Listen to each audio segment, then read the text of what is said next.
नमस्कार दोस्तों, welcome to सवेंस और मैं हूं प्रदीप मिश्रा। दोस्तों हम लोग आज बात करने वाले हैं कि 2023 में how to choose best health insurance policy. दोस्तों मैं आपको 10-11 पॉइंट बताने वाला हूं। अगर आपकी हेल्थ इंश्योरेंस पॉलिसी वो सारे 11 पॉइंट कवर करती है तो समझ लीजिए कि you are going to choose a best health insurance policy और आपको कभी फ्यूचर में पछताना नहीं पड़ेगा कि आपने राइट या रॉन्ग पॉलिसी ले लिया है। जो हेल्थ इंश्योरेंस पॉलिसी आप चूज कर रहे हैं उसमें कोई रूम रेंट की कैपिंग नहीं होनी चाहिए, यानी रूम रेंट इतना ही मिलेगा उतना ही मिलेगा, ऐसा कोई लिमिट नहीं होनी चाहिए। जो भी आपका एक्चुअल खर्चा है रूम रेंट का वो पूरा का पूरा मिलना चाहिए। This should be the first condition. दूसरी इंपॉर्टेंट बात ये तो होती है कि उस पॉलिसी में कोई को पेमेंट का क्लॉज नहीं होना चाहिए कि इस पॉलिसी में इतना ही पेमेंट मिलेगा, इस पॉलिसी में इतना ही पेमेंट मिलेगा। और तीसरी इंपॉर्टेंट बात कि उस हेल्थ इंश्योरेंस पॉलिसी में कोई सब लिमिट नहीं होनी चाहिए। सब लिमिट यानी डिसीज बेस्ड लिमिट नहीं होनी चाहिए कि इस डिसीज के लिए इतना ही पैसा मिलेगा, उस डिसीज के लिए इतना ही पैसा मिलेगा। ये क्राइटेरिया, ये क्लॉज उस पॉलिसी में नहीं होना चाहिए। चौथी इंपॉर्टेंट बात ये होनी चाहिए कि कम से कम एनसीबी 50% का उस पॉलिसी में जरूर मिलना चाहिए। एनसीबी नहीं, नो क्लेम बोनस कम से कम 50% का मिले।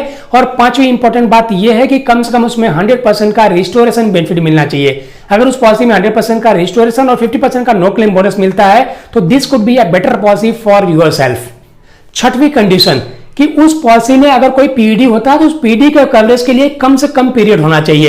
ये नहीं कि वो 4 साल 5 साल 6 साल बाद वो पीडी कवर करेगा, कम से कम पीरियड में ही वो पीडी कवर करना शुरू कर दे। ऐसी पॉलिसी आपके लिए अच्छी पॉलिसी हो सकती है।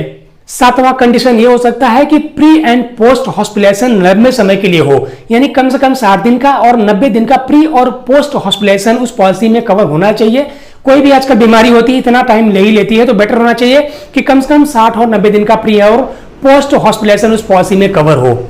आठवां कंडीशन ये है कि उसमें सारे के सारे डे केयर प्रोसीजर्स कवर होने चाहिए। ये मोस्ट इंपॉर्टेंट चीज है। आजकल बहुत सारे ऐसे ट्रीटमेंट हैं जो डे केयर में ही कवर होते हैं, तो वो पॉलिसी आपकी day care procedure, day care treatment cover करे। और नौवां और सबसे इंपॉर्टेंट कंडीशंस में एक ये है कि हर साल उस पॉलिसी में आपको एक फ्री हेल्थ चेकअप मिले, ताकि आपको अलग से हेल्थ चेकअप कराने की जरूरत नहीं पड़े। आप अपने हेल्थ का ट्रैक रख सकें, आप अपने हेल्थ का रिकॉर्ड रख सकें, इसलिए हेल्थ चेकअप उसमें मिलना एक आवश्यक क्राइटेरिया माना जाता है।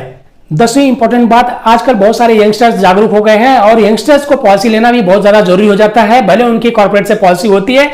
तो इस कंडीशन में अगर मैटरनिटी बेनिफिट आपका हेल्थ इंश्योरेंस ऑफर करता है तो ये एक अच्छी पॉलिसी हो सकती है, क्योंकि अगर मैटरनिटी के भी काफी खर्चे आजकल बढ़ गए हैं। आप अगर देखेंगे तो मैटरनिटी काफी कॉस्टली हो गया है, तो अगर आपकी पॉलिसी में मैटरनिटी कवर होता है तो this could be a better policy for. Last but not the least कि ये सारे बेनिफिट अगर आपकी पॉलिसी ऑफर करती है तो इसका मतलब ये नहीं होना चाहिए कि ये बहुत ज्यादा कॉस्टली हो जाए, बहुत ज्यादा इतना प्रीमियम ऑफर करे कि वो पॉलिसी कोई ले ही नहीं पाए या कुछ लोग ही उसको ले पाए।